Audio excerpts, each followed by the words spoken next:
لا شريك له ونشهد أن محمدا عبده ورسوله أما بعد فأعوذ بالله من الشيطان الرجيم بسم الله الرحمن الرحيم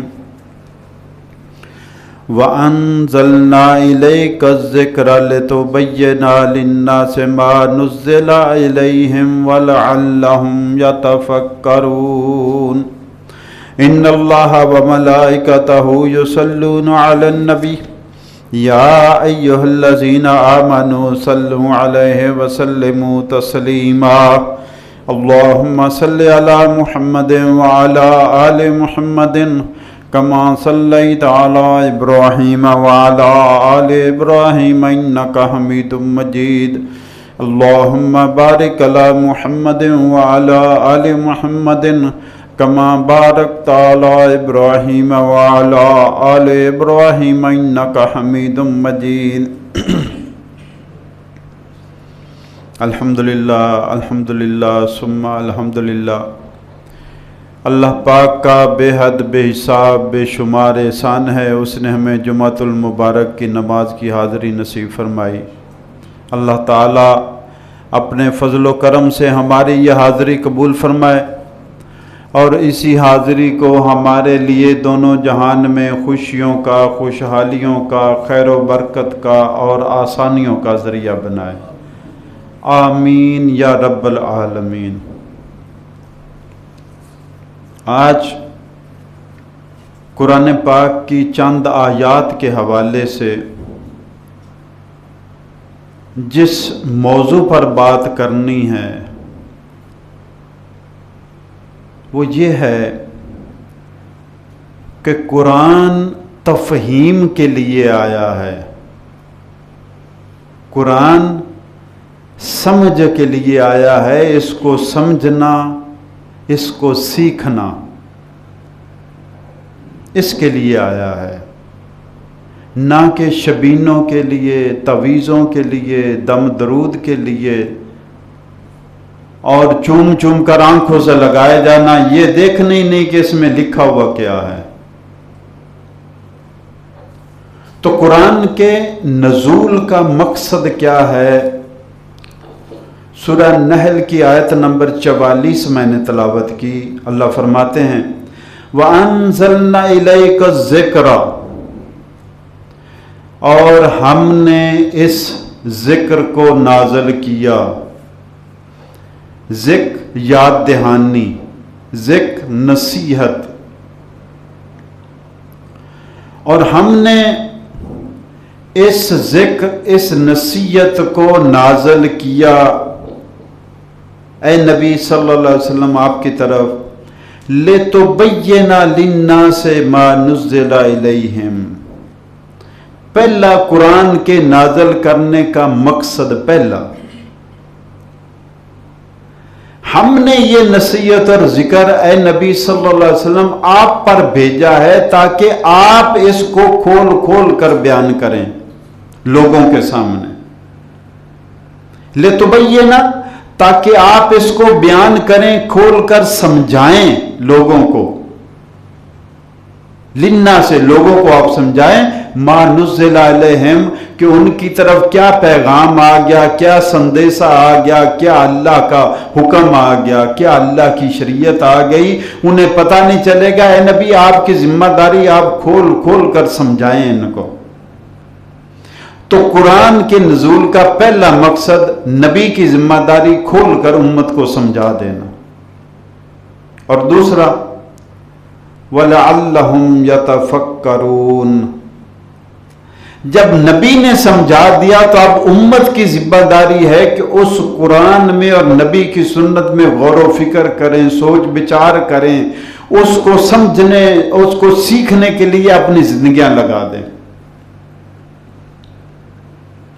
یہ ہے اللہ کا پیغام اس آیت میں میرے اور آپ کے نام، کہ قرآن کو اتارا اس لیے گیا ہے کہ یہ ایک نصیحت ہے، اور اس نصیحت کو سمجھانے کی، سکھانے کی ذمہ داری نبی کے ذمہ ڈالی گئی. جب انہوں نے ذمہ داری ڈال دی تو اب امت کو کہا لعلہم یتفکرون، ان کا ذمہ ہے اس میں غور و فکر کرنا اللہ کی کتاب میں. اب پتہ چلا کہ شبینوں کا مقصد یہ نہیں ہے کہ قرآن کو ختم کر دیں، مقصد ہے زندگی کو قرآن سیکھنے میں ختم کرنا. قرآن کو ختم کرنا مقصود نہیں ہے. قرآن کے نزول کا مقصد ہے کہ اللہ کا پیغام نبی بیان کرے، امتی سیکھیں اس کو. یہ ہے اللہ کی کتاب کے نزول کا مقصد. سورہ سعد کی آیت نمبر 29، سعد آیت نمبر 29 میں فرمایا کتاب انزلناہ الیک مبارک، اے محبوب یہ کتاب جو ہم نے آپ کی طرف نازل کی ہے یہ بڑی بابرکت ہے. اچھا، ہم عموماً دعا میں کیا کہتے ہیں؟ یا اللہ ہمیں برکتیں عطا فرما. اللہ فرماتا ہے یہ کتاب ہی پوری بابرکت ہے. اگر برکتیں حاصل کرنا چاہتے ہو تو برکتوں والی کتاب سامنے پڑی، اس میں سے برکتیں حاصل کرو. کیسے؟ اس کو رگڑ کر گھوٹا لگا کر پی لو، گلے میں تعویذ ڈال لو، سر پر رکھ لو، اس کا نقش بنا کر گلے میں ڈال لو. کیا ایسے قرآن پاک کی برکتیں حاصل ہو جائیں گی؟ اس میں برکتیں ہی برکتیں ہیں.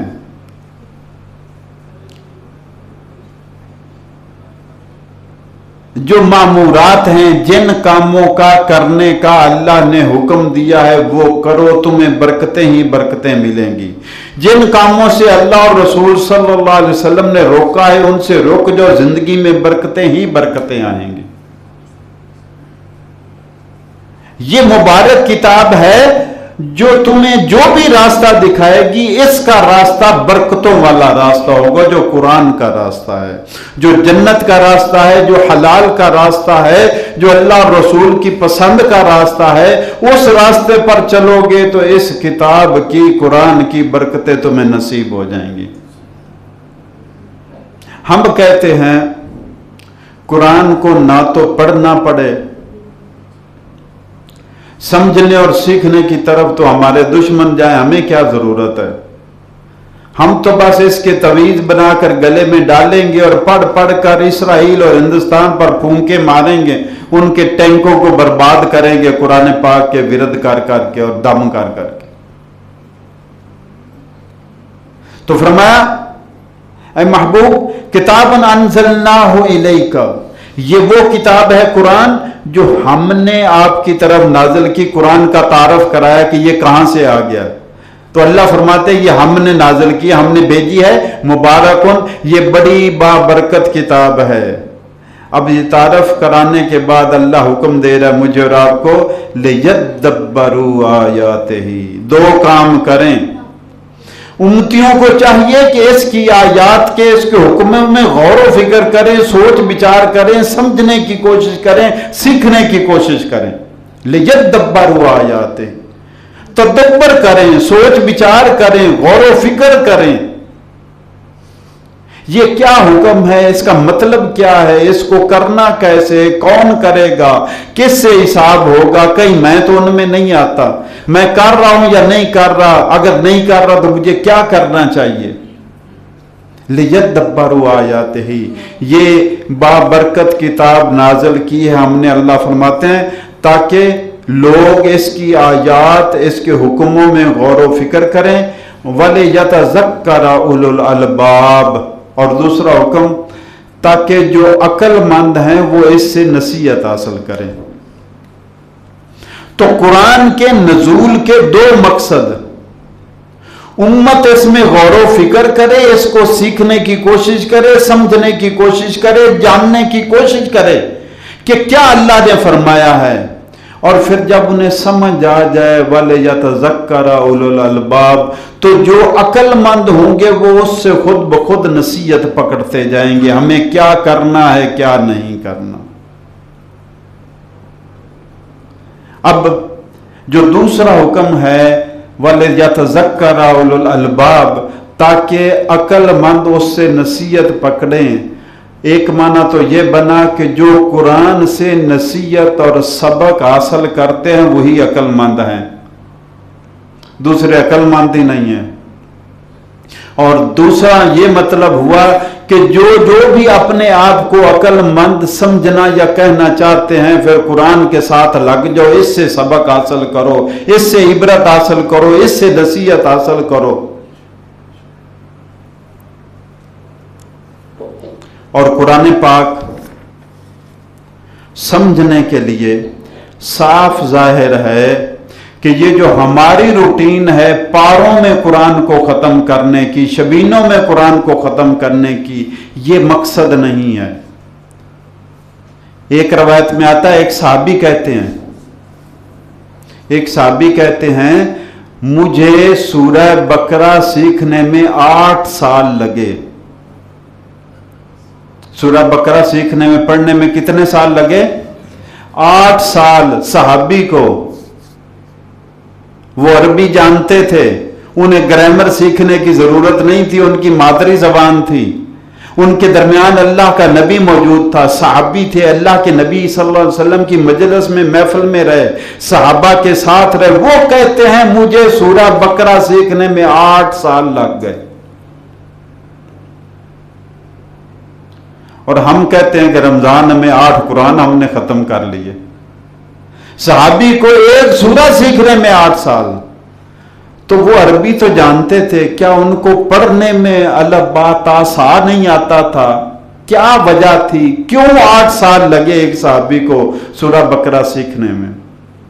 پڑھنے میں، تلاوت میں نہیں لگے، اس کو سمجھنے میں اور اس پر عمل کرنے میں 8 سال لگ گئے۔ پوری زندگی کو اس کے مطابق گھماتے گئے۔ شاید انہوں نے سمجھا ہوگا کہ 8ویں سال جا کر کوئی سورہ بقرہ میں ایسا حکم ہوگا جس پر انہوں نے عمل کیا، اور انہوں نے کہا کہ آج میرا عمل مکمل ہو گیا، آج میں نے سورہ بقرہ سیکھ لی ہے۔